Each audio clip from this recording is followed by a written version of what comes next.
On today's episode of Thrive Forward, we welcome my friend Jesse Ross. He is a life coach, a speaker, a philanthropist, a executive director for a local nonprofit called Still Kickin, which was started by a close friend of ours.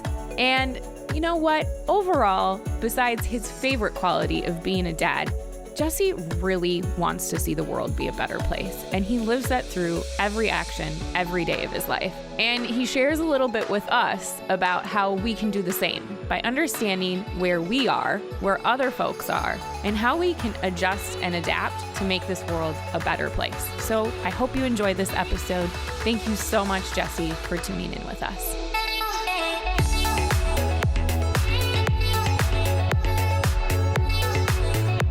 Well, let's talk about what we talk about on the podcast, which is wealth and empowerment in multiple different ways, right? What are the inequities that happen within those categories? Why you have pursued entrepreneurship and taking control of your life in that aspect.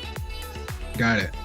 So I'm going to assume because you asked me to be on here, you want me to be real honest, right? You know me, we don't sugarcoat things. Straight up. Man. So I would say the way I got to entrepreneurship is very non-traditional, I would say. There was nobody in my immediate family that were entrepreneurs. My mother was a social service worker. She employed folks. She worked for the Minneapolis Urban League. And so she was set on making sure people had jobs, specifically people of color. And so we're talking about firefighters, people who worked in corporate, public sector, all over. And then my dad was a tradesman. So he welding, he pretty much could do anything. He can fix anything. Right. Literally. Cars, everything. Literally. But so I saw it, but it wasn't promoted.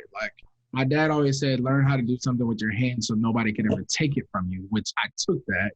But I only saw working on a car, cutting hair, or being a carpenter. And I didn't want to do any of that. I did go to barber school to learn how to cut hair. I forgot about that. Oh, yeah. I still cut hair. I cut my son's hair. I cut all of my boys' hair, actually, just because that's how I save money, because it's expensive. Oh, goodness. But I learned at an early age that I was going to have to work for it. So I didn't have a traditional college journey. When I was in school, I was like, man, I really just want to work with young people. That doesn't pay a ton of money. And so I was fine not making a lot of money as long as I was doing what I felt like I was supposed to do. And then I started getting around people. So I worked for a nonprofit, and I started getting around people who had made a lot of money. So my job was to go ask them for money to give to, my organization, which I believed in my organization every bit, all the work that we were doing. But there was a disconnect from a young, 22-year-old, 23-year-old black man from the city, and going out to suburban coffee shops and meeting in people's mansions and asking them for $5,000, $10,000, $25,000. And I was like, yo, something's not right. And so I fortunately, I actually just got off the phone with one of them. I had two donors who became mentors of mine. And they happen to be really good friends, so it kind of worked out, but completely opposite. And they actually taught me a lot about what it was like to have wealth, to give, and why they gave, and how they made their money. And so that really, I would say, sparked in the back of my mind, yo, I want to do that. But I didn't have a blueprint, of course. So I'm working for this nonprofit. I'm doing stuff that I love to do, and I'm speaking. I have to give talks to kids every week. And I became really, really good at it. So much where they were asking me to go travel and go to these different places. And so I get to talk to people for a living in the community. And I get to talk to kids. I get to talk to adults, all of this stuff. And I was the kid who always had his hand raised and always had an objection. And so I'm like, man, this is the coolest job ever. Except there was a limit to what I could do within work, which I think all of us have run into.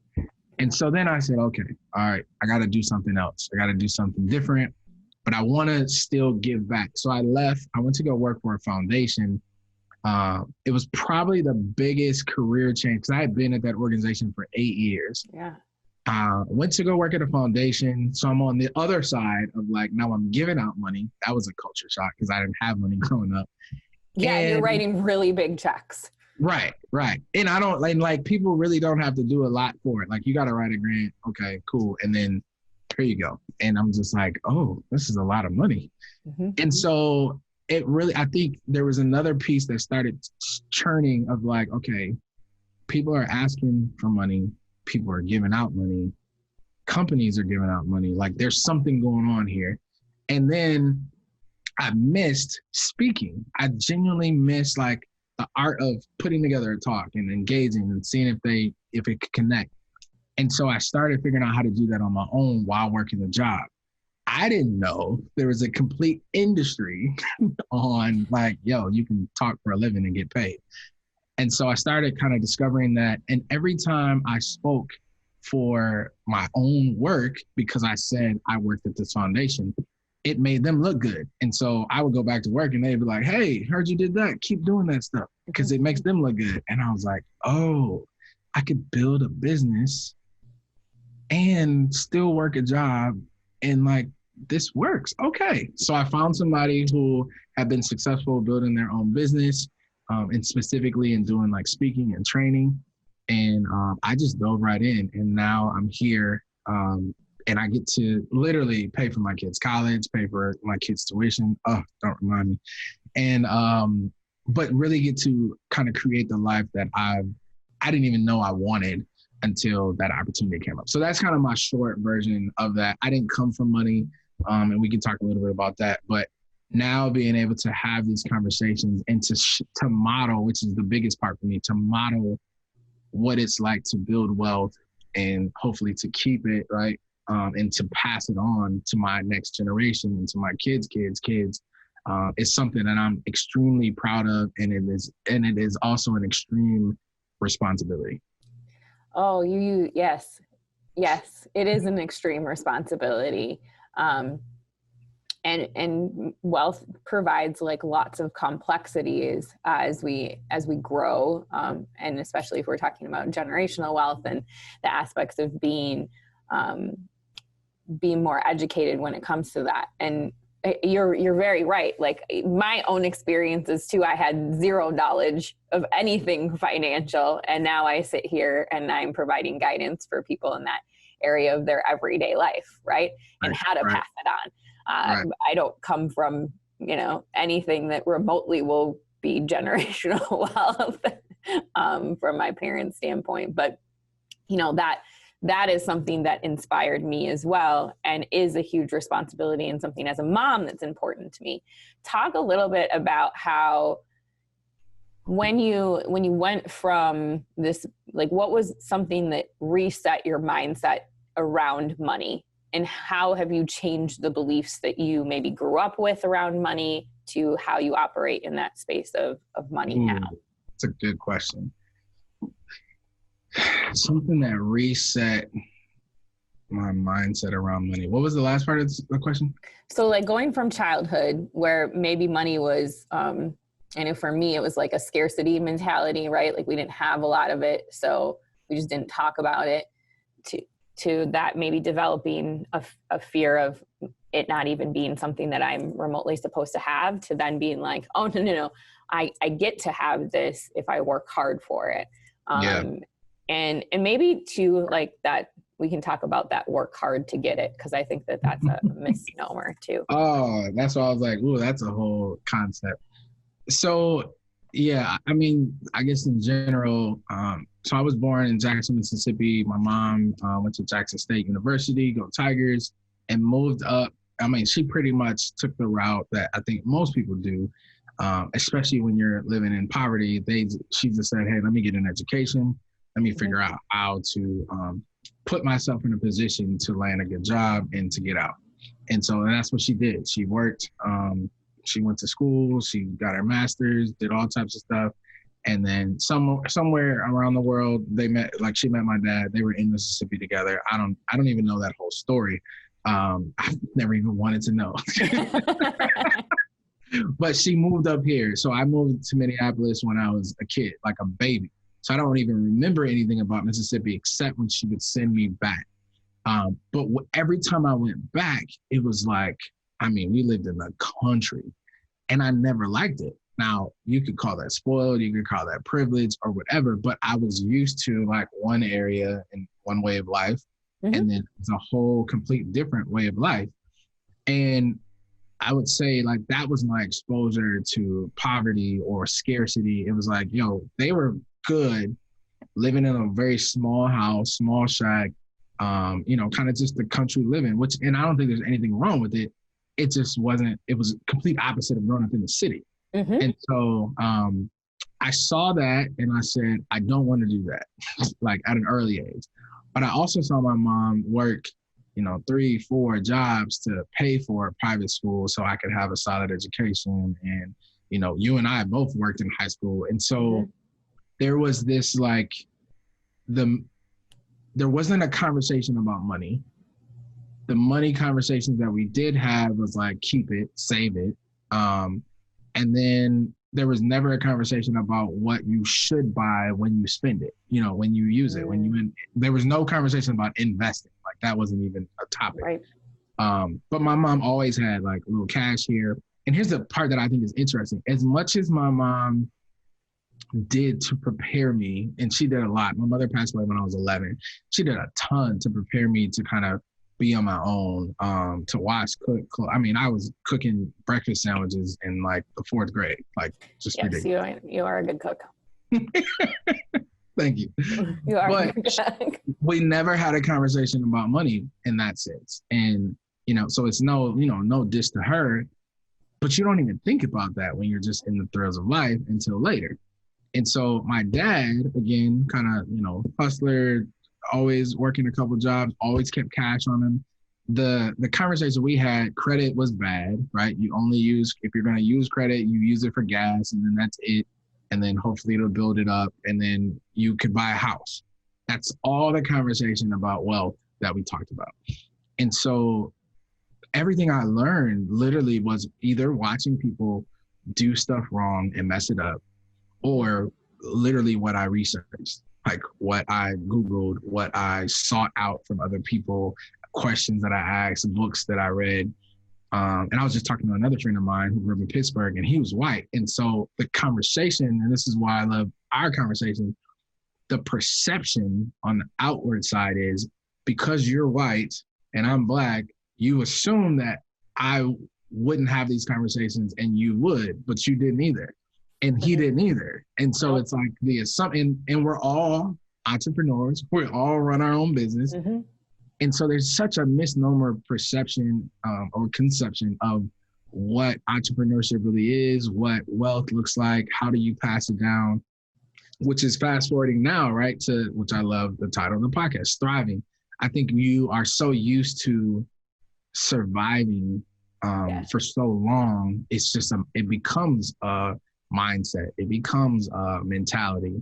And I see it often in people that I encounter, and it's really hard to talk that, to toddle that line of I've made it, because you haven't really made it, but to other people you have, and then to like, I'm never going back.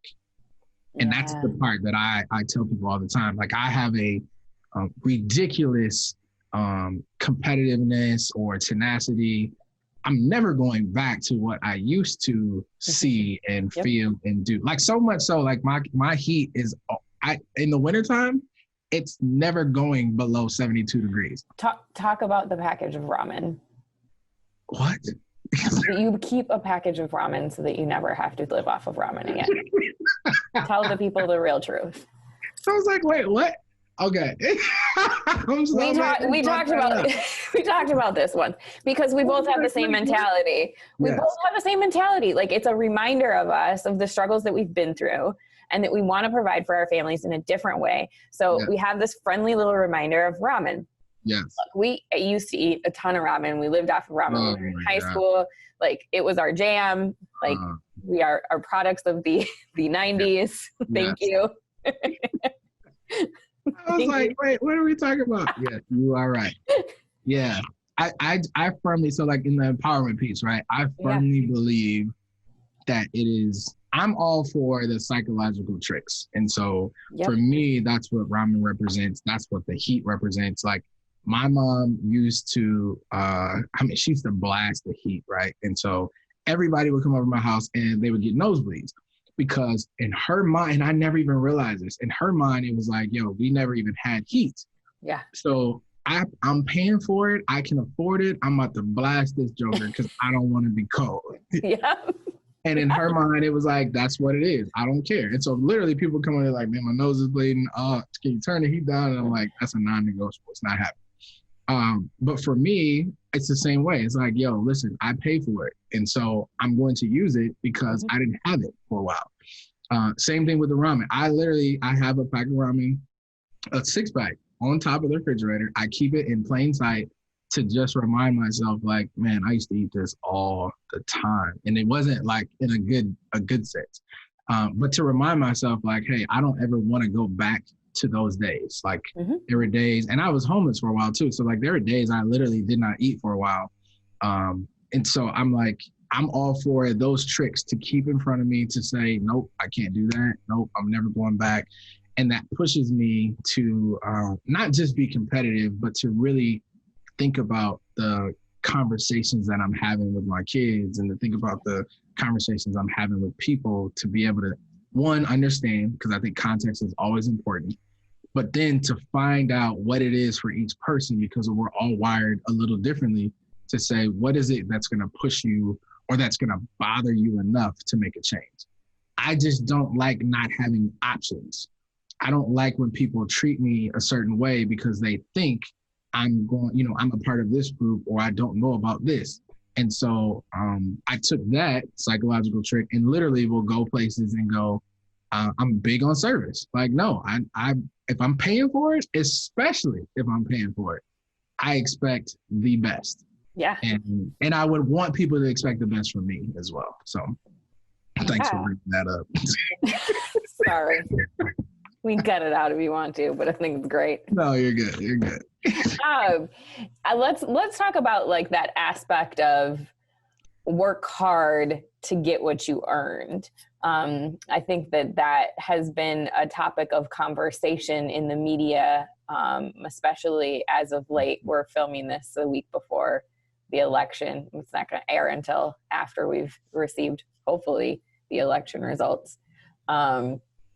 But I think that there's this mentality sometimes, right, that if you just work hard, Jesse, you'll be able to achieve things. And, we're examples of working hard and achieving things, but that's not necessarily what's always gotten us to those places either. So let's talk about that a little bit more. Yeah, that's good. How's my audio? My mic was acting up. You're good. Okay. You're good. Yeah, I think the pull yourself up by your bootstraps. Yes. Yeah. So I think that one, that is a very generalized statement.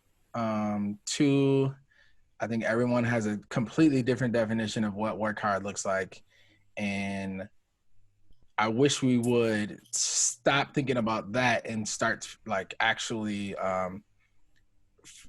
figure out how do we apply the information that we receive, right? And so I was just reading, I reposted a tweet about 2 different U.S. representatives talking about their journey to Harvard, right? And so this one majority member was like, people shouldn't be able to enter and do all this stuff, and he never mentioned that his dad paid multiple millions of dollars, like, to get him in and all this stuff. While this other senator, who's a person of color, was like, yo, listen, I had to take buses. I had to take multiple exams. I strategically signed up for these extracurricular activities, blah, blah, blah. And both could say that they worked hard. That's, to their own definition. Mm-hmm. Great. What I think people miss is, are you working hard on the right things? Because I think often people are working hard on the wrong things and working hard, but you're bumping into a wall. It's not really getting you anywhere. So I think there's that misconception. The other part is who defines or who gets to define what working hard is? We talk about this too, like in a professional sense. Like, what is professional, right? Who came up with, well, you know who came up with it, but who came up with it, right? And so part of it is like, not anybody looks like you or I. No, not at all. Yeah, I was gonna say something, and I was like, no, let me leave that there. No, it's okay. We don't hate white men. It's fine. We love you. Just you have a lot of privilege. It's okay. Like, we can openly talk about this on the podcast. Well, yeah, I mean, the white men that listen to this are totally comfortable in themselves. I was gonna say, I meet with a group of white guys every other week on Saturdays, so I'm good too. But I think that people don't realize how we continue to place our prejudice and our judgment on the definitions, just using words, right? And so, I mean, I have the conversation with my sons all the time about what does it mean to be a man? And so I ask them what is their definition, because I want to see what their context is. And we don't do that. We just apply what our definition is on other people. And so I could say working hard looks like getting up at 3 o'clock in the morning, but that's not true. For me, yeah, because I'm not getting up at 3 o'clock in the morning. Exactly. It's just, or running at 4 in the morning either, huh? I was up at 3 o'clock this morning, and I am not gonna lie, I was like, I could just get out of bed and go running with Jesse. There was another time, like 2 weeks ago, you liked one of my posts at like 3:45, and I was like, you might as well just come. But I left it alone. I didn't say anything. For those of you who are listening, I do a 4 o'clock Wednesday morning run with some friends in North Minneapolis. And I know it sounds crazy, but it's actually really dope. And we walked today. Today would have been a perfect. I know, because Mickey said she was coming and she was ready for a walk because she just, ran a marathon on Sunday. Right. But getting back to the conversation, I think we just have to redefine. So I would say two things: redefine what working hard looks like, and then really examine where did we learn that from? And most times we learn it from our culture. Our culture is really the way we do things, the way we're used to doing things, or how we learn things from our people, right? So we learn something from how we grew up, from where we grew up, from the people that were around us, the expectations that were given and placed upon us. Then we started like getting out and exploring people and meeting new people. And then there were the adolescent years of the expectations and pop culture and all these things. And then you get exposed even more and even more. And then all of a sudden you realize like, I have this train of thought and this way of thinking that I don't even know is like mine. I just followed it because I saw it. Mm-hmm. So it's interesting. I will say this too. I think I saw both of my parents who were never married work hard and work almost to like their exhaustion. Mm-hmm. And so part of me always says like, I want to have the solid work ethic that I saw, as in they always were giving and always serving and, having that like tenacity to keep going when it's necessary. Mm-hmm. But I also want to express and display the wisdom of like, no, I'm off. And so I think that's not taught either. So how do we empower each other? How do we thrive in all aspects of life? Is creating boundaries. Boundaries are healthy. Boundaries are necessary. If we do not have boundaries, one, people will spend all of your money because if you let them, they will. Mm-hmm. Two, people will take all your time, which I think is even worth more than your money because you can't get that back. You can't make it back up. Mm-hmm. And so that's something I've been really big in helping people understand, like, what is it? Like, is it an expectation? Is it, a way of thinking? And then figure out how to shift that because it's not going to happen overnight. Yeah. I mean, that's such a great insight in terms of like how to look at it from our communities and what we've learned, right? A learned behavior, but also not assuming that those learned behaviors are applicable for everyone that might look the same way or not look the same way too. And boundaries, especially as we go into the holiday season that looks a little bit different than normal. And we're probably going to have these continued, tough conversations at the holiday table around money. Like it could just be in your own household, right? Like spending habits around the holidays, who's ordering from Amazon when, right? Right. Jim and I just had a conversation about what our holiday spending is going to look like, and we did too. What we're going to be doing for, and communication is so key. Yeah. When we, like, not only with our kids and how we establish expectations, but with others and how we establish expectations for ourselves and them. And that's setting boundaries in that aspect of things, right? Setting expectations. Yeah. What are some pieces of knowledge or wisdom that you'd like to give people as we head into this season that might have some levels of boundaries that need to be set, or compassionate conversations that might need to be had? Yeah. So no is a full sentence. No is a full sentence. It is okay to say no. It is okay to opt out. It is okay to not be ready to have a conversation, or not want to spend time and energy exerting with people who take from you. I think that is one of the key things that I wish people would exercise. And I do think it's culturally, right? North American culture, wherever you are listening or watching this, your culture has placed some expectations on what should happen around the holidays, no matter what your background is, no matter what your creed, color, whatever. So say no. Be willing to say no. One of my favorite books is The Power of a Positive No. It's just figuring out how to just tell people no. And really, no makes room for more yeses. The other piece I would say is, I guess, like part B, it's okay to not want to engage. I had a conversation with my mother-in-law the other day. She sent this very random email that had no context except a video link. And I was like, oh, Lord. And the video link was like 20 minutes. So I was like, first of all, this is about to take some time out of my day, and I don't have the time or energy to watch it.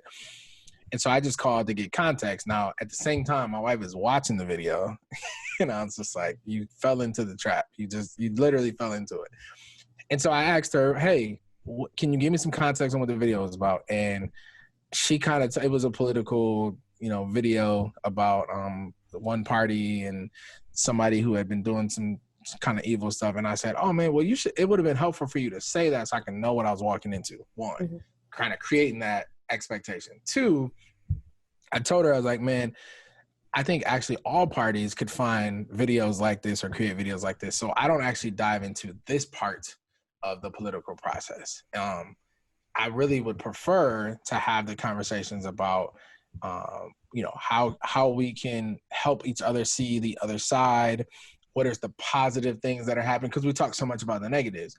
And you could tell she was uncomfortable, but it wasn't a like, don't send me this ever again. I can't believe you're voting for this party. It was like, hey, I just want you to know, I'm letting you know kindly, and I would appreciate if you didn't do this again.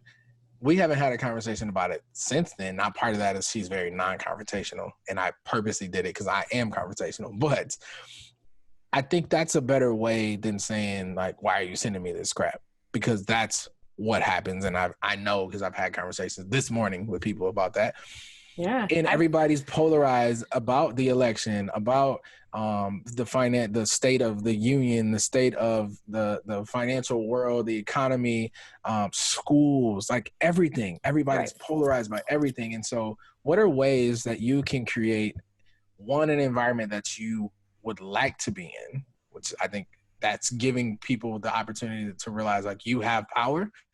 But then two, what are those boundaries you can set up to say, like, hey, we are going to gather for this meal, for this event, for whatever it is. And how about we have a very healthy conversation and kind of stay away from some of those things that we know can get dicey. It's okay to set that standard and say, I want to just spend time with the people I love and have a good time without diving into that. Can we do that? I think that that's a good place. The other piece I would say is, please do not go broke spending money on anything. I don't care if it's your birthday. I don't care if it's the holidays. I don't care if it's your spouse's birthday, whatever it is, they will love you for not spending and losing it all more than they will for that monetary gift that is going to eventually lose its value. Yeah, definitely. Especially for kids, it's going to disappear in 2 days. Correct. Yeah, we've even had the preemptive conversation with our children that like, you have enough toys, you don't need anything else. So is there an experience that you would like to have instead? Yeah, I remember you were telling me about that. That's dope. So we look at things as experiences or lessons or different things like that will be more impactful in their lives, rather than, I don't know, if your youngest daughter likes these silly LOL plastic dolls, but they end up all over my house, and they're kind of like Legos, and then you trip on them, and they don't hurt as much as the Lego, but they're annoying. And so if you're a family member, please do not buy any of that crap for my kids this year. But like, you know, so my oldest was like, I'd like a ukulele. Perfect. I will totally get you a ukulele. She's obsessed with making videos. She uses her iPad. This is something that allows her to be creative, right? And use a part of her brain that maybe isn't as active because we aren't in a classroom traditionally, right? Yeah. And so looking at it from lots of different perspectives, we are oftentimes, because we're constantly pushed information about what we should buy for our kids for the holidays, we think like the Target ad, we have to get everything for our kids. And I've been there and done that. I remember one Christmas, I went hog wild, and I think it was because I could. And right, like it was that mentality of like, well, I can. And also then now I've transformed into that aspect of like, okay, well, look, all of that money that I could have spent on you doing this, we can now repurpose and do these things with it. Right. Yep. And I think that that's great education for our children as we like step into spaces of talking about money, right? Both of us are really conscious about talking about that with our children. And I think everybody should be. And you don't have to know stocks and bonds inside and out, and how investments work to be able to start with the basics around money with your children. I think that that's a super important topic. Going back to those conversations and saying no, and maybe these aren't conversations that continue at a holiday dinner table, right? But how do we continue to have these courageous conversations that maybe we set some boundaries around the holiday dinner table, but we know these conversations need to continue to happen, no matter who's sitting in the White House, no matter who's sitting in the Senate, no matter who's sitting in Congress, right? We have to be having these conversations as a country and as a world. So how do we continue to have these courageous conversations and kind of get towards that middle building? Yeah, it's a great question, and it's a very complicated answer. So I'll answer it in a couple parts because I want people to really see the whole side of it. So you and I are wired one way. We receive information a certain way. We like to receive information a certain way, but we also give it off. We communicate one way. I think it's important for people to understand, one, who you are. And so I had to go back and say, okay, what do I like? What do I not like? What gets me like bothered? What excites me? What puzzles me? What questions, am I very familiar with? What questions and industries am I just completely unfamiliar with? When you understand who you are, then you understand like your tolerance level, your level of engagement, and then again, how you like to communicate. I'm a very direct communicator, and so I have no problem like slicing and dicing somebody up in a like confrontational way, but that doesn't give me the freedom to do it. Like, although I like to, that doesn't make it okay. So the second thing I say, understand who they are. Understand who your people are. What do they like? What do they dislike? How do they prefer to communicate? Are they more quiet? Are they more factual? Are they more emotional?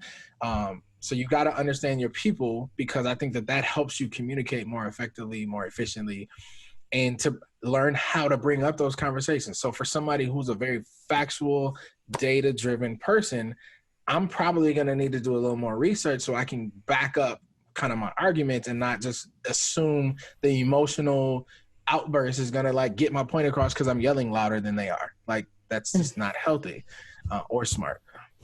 So understand who you are, understand who they are. And then I think you can make the opportunities and adjust and adapt, which is the third piece.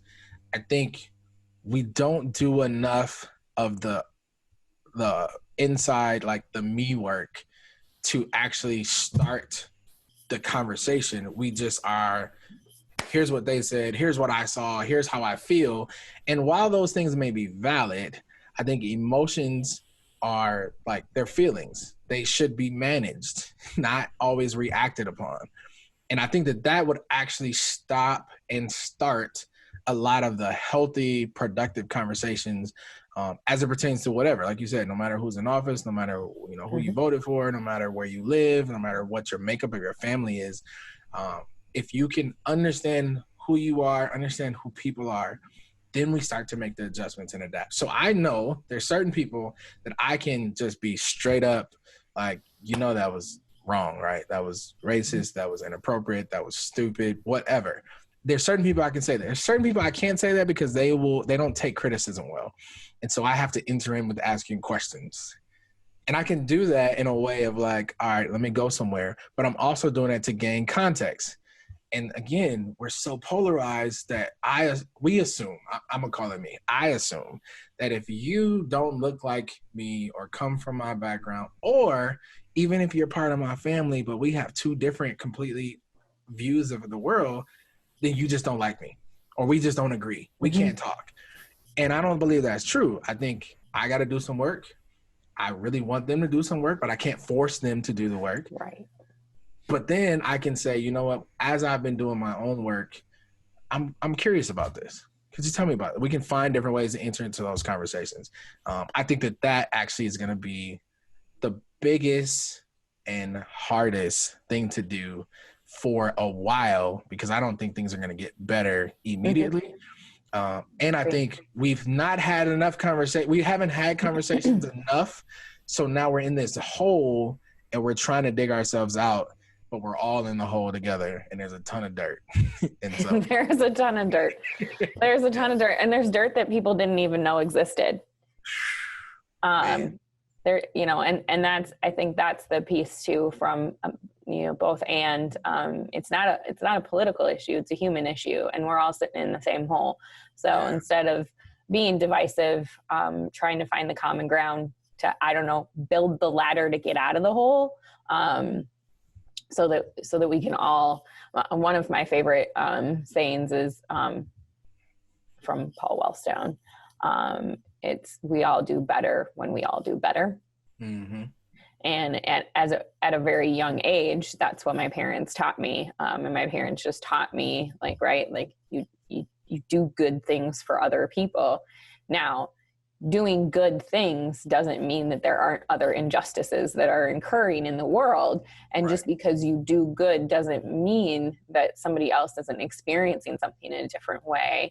And I think, also, like having the conversation, you talked about this earlier about going back to Mississippi and the rural aspect of things. I think we ignore two huge groups in our country that are being underserved, and that's our inner city populations and also our rural communities. And I think that's where a lot of voices are coming from right now, and actually probably have the same hurting experiences from an economic standpoint, maybe not necessarily from a racial inequity standpoint, right? But from an economic standpoint.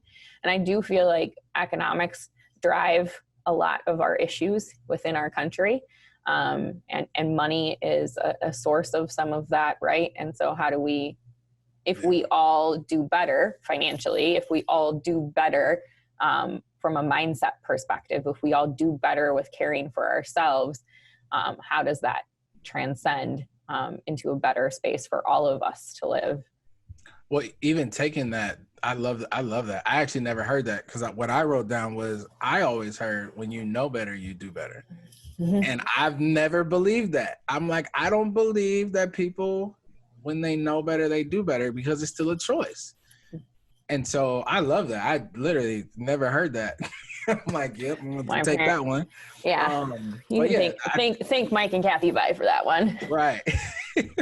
But it's so true though. Like you said, when there's an action that comes out of the thought or out of the movement or whatever, you get to see hopefully the positive result, and then you continue to move towards the positive result versus, hey, I've been given some information, but I still have a choice and an option to take it and to apply it. And I think that that's the part where we have assumed that when people know what the options are, when people know how to have conversations around, racial injustice or economic vitality or all these different things that are happening, then it'll just get better. And that's completely incorrect. We also assume that people are having those conversations, right? Like we assume that people are getting the level of education that they are. And I think that there's so many assumptions around so many different things that if we just maybe put some tape over our mouths while someone else talks, and then, vice versa. Or I don't know if you've ever done this before, but Native American culture has the talking stick. I'm probably totally butchering this, so I'm sorry if I am offending somebody. I really am not meaning this, but it was one of the most meaningful circles that I've ever been in. And I'm just like not good at always remembering what it's called. But it's a talking stick, and you can't talk. You can't, like, even if your spouse is, we did this as couples and parents in my community, and you can't speak. Yeah.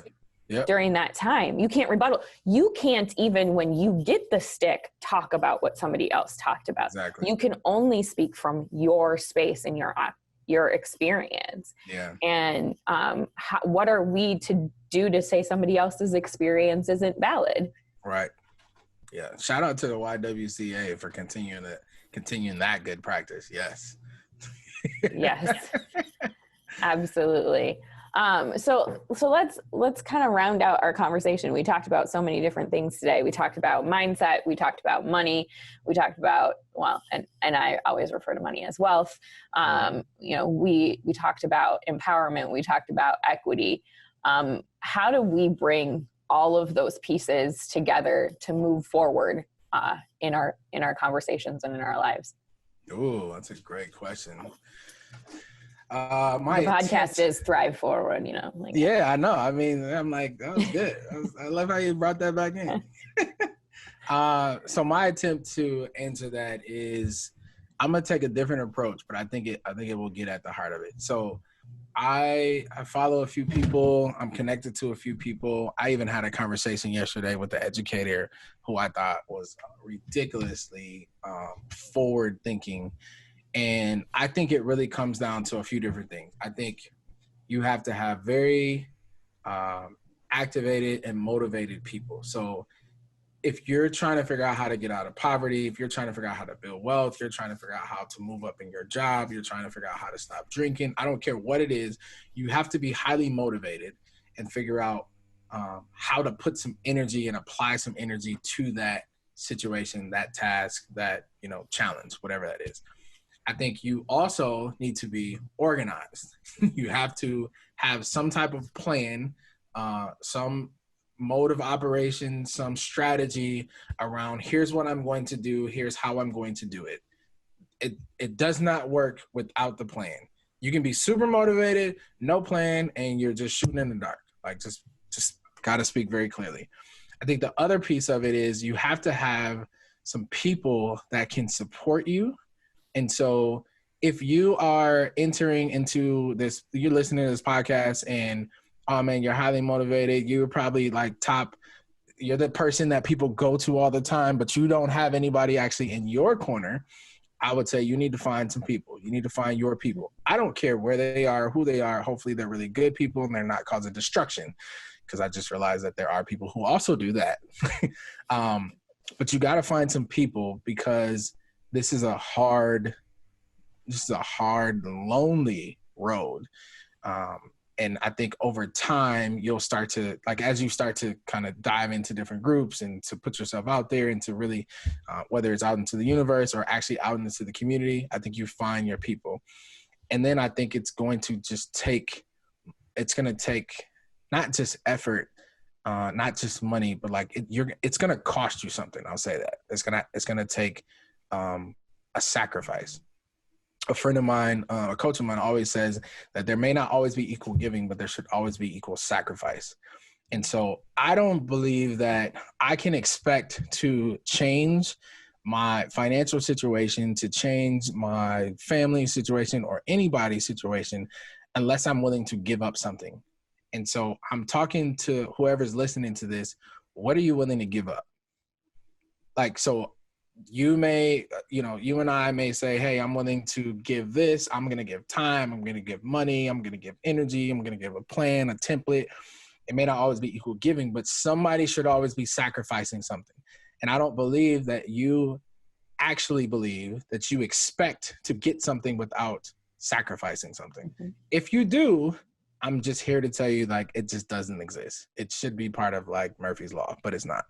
I think genuinely, it's going to cost something. So when I ask people, what are you willing to start or stop to get to that goal? I genuinely mean, like, you're going to have to stop something over COVID. I'm going to just be very honest as we wrap up. Over COVID, even though I still got up early, I didn't stick to my normal routine that got me to where I am today. In a good way. Like, and those are good things. I slept more. There were times I didn't sleep, but there were like habits that I picked up that were good that I started. There were also things that I needed to stop. I have a very love infatuation with chocolate chip cookies. It's probably out of control right now. So I need to stop. I need to stop hanging out with my chocolate. Just limit. Yeah. Set some boundaries with right. I need to stop overindulging in my chocolate chip cookie love. Do you eat the dough or the cookie? This is a really important question. I eat the cookies. Jim eats the dough like with a spoon. No, I can't do that. I did just I won't even talk about that. No, I can't do that. I can't do it. I will. This will go down a dark road of chocolate chips. But I think genuinely, like, you gotta be willing to sacrifice something. And so sometimes it's sleep, sometimes it's going out to the movies, sometimes it's friends, sometimes it's like, it's genuinely saying, you know what, because where I want to go, I'm not getting there. And the stuff that I've been doing, I haven't been able to get there. So you need to change something. Somebody's listening, like, you need to change it. I think those are the 4 things. You got to figure out, you got to have some energy, some motivation. You got to have a plan. It's going to cost you something. And I don't even remember what the last one I said, because I talked to you said you talked about your people. Yeah, find your people. There you go. Yeah, you talked about your people. And that is, I think, something super important to have community right now as we move forward, and find the people that are going to be willing to have the conversations about whatever it is that you want to move forward in and support you in that. They don't necessarily always have to believe that you're doing it like that they can do it the same way you are, or you're doing it the same way, right? But you have to be able to support each other and cheer each other on in that aspect of things. Well, can I say one thing too? I think I don't want somebody to miss what you just said, what I just said. If there are people around you that completely agree with everything that you like believe in, you are around the wrong people. And I'm not saying that they're terrible people. What I am saying is that, how are you going to grow if everybody agrees with you? If everybody's at the same level as you, if everybody thinks the same way? Like, that's why people don't want to have the conversations, because, they don't want to have the conversations. And why I love to have the confrontation conversations, because that conflict actually allows us to grow. But people are so afraid of it because it doesn't feel good. Guess what? Your feelings don't really matter. I'm sorry. Like, they do, but they don't, because feelings are emotions are feelings. Feelings are emotional, and they pass. But those outcomes and those goals that you say you want to do, or the way of thinking or giving back to the world, those things also will pass you too. And eventually there's not going to be an opportunity because somebody's going to take your place. So I just want to make sure, because somebody's like listening. I would also add to that, like, ego is the part that doesn't allow us to have those conversations, because we don't want to be the the not smartest person in the room. Whereas for me, I thrive not being the smartest person in the room because I'm learning and growing. And when I am whatever you want to call the smartest person in the room, or people are looking to me for advice, or they're like, that actually puts me in a place where I feel like I'm stuck and I'm not growing. And so if we can remind ourselves that those challenging conversations and growth, no matter what topic it is, allows us to move forward in those spaces. My career is a perfect example of that. Hell, when I started, I had no idea what a certificate of deposit was. I thought it was a CD that you literally put in your disc player. We talked about that. Yep, people, I am admitting to that. I was 19. I, again, never had talked about wealth before. So think about how much your brain can grow. It is the strongest muscle we have in our body. But if Do you ever do like I'm just going to add one more thing. So you said ego, and I found this quote the other day that I think it's not a quote. I stole it from somewhere. I just don't know where, because they stole it from somebody too. Which is the nature of the beast. Just look at Pinterest. Yeah, you're right. Oh yeah, me and pictures have a love affair also. So it says, if you let your ego go unchecked, it can cause tremendous turmoil in your life, particularly with your closest relationships. Negative feelings such as anger, resentment, fear, and jealousy are all products of the ego. Inside every human being, two opposing forces battle against one another: love and ego. And I was like, ooh. Oh, that is a perfect space to end our conversation. I don't think we need to talk about anything else today. There it is. That's the mic drop. There it is. Thank you. Thank you for today. Thank you for your wisdom. Thank you for being my friend. Where can people hang out with you? I mean, I know these questions, but tell the people where they can hang out with you. I was going to say, not at my house, because we're still on COVID. But normally he would be like, come over for a barbecue. I normally would, yeah. So social media, it's probably the best bet. I'm on LinkedIn. I'm on Facebook, but it's very hard to keep track of anything on Facebook. So you can find me at LinkedIn, just Jesse Ross, JESSEROSS. And then I'm very active on Instagram at Mr. Jesse Ross, MRJROSS. Yes. All right. Well, we'll make sure that we include all of that stuff in the show notes too for everybody, and a link to your website.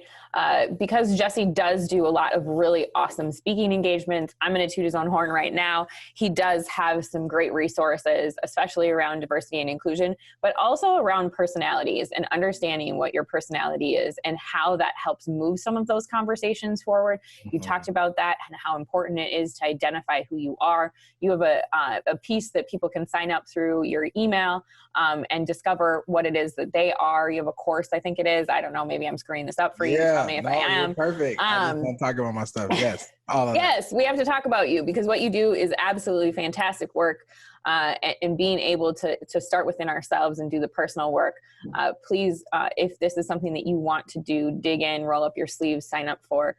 Jesse's email will include that stuff and links in the show notes so that you can do that as well. Also, if you want him to come speak to an organization that you support, whether it's a church group or a corporate enterprise or educational group, you just spoke at a chapel last week. I mean, he's speaking everywhere. So if it's a speaking engagement that you would like him to speak at and have a conversation with your team or group, you can also hit him up for that as well. Anything that I missed? No, that was awesome. Thank you so much. I'm super proud of you, super thankful for you having me. And whoever's listening to this, I need you to share this right now with 3 people. Oh, thank you. I got you. All right. Well, all right, we're done.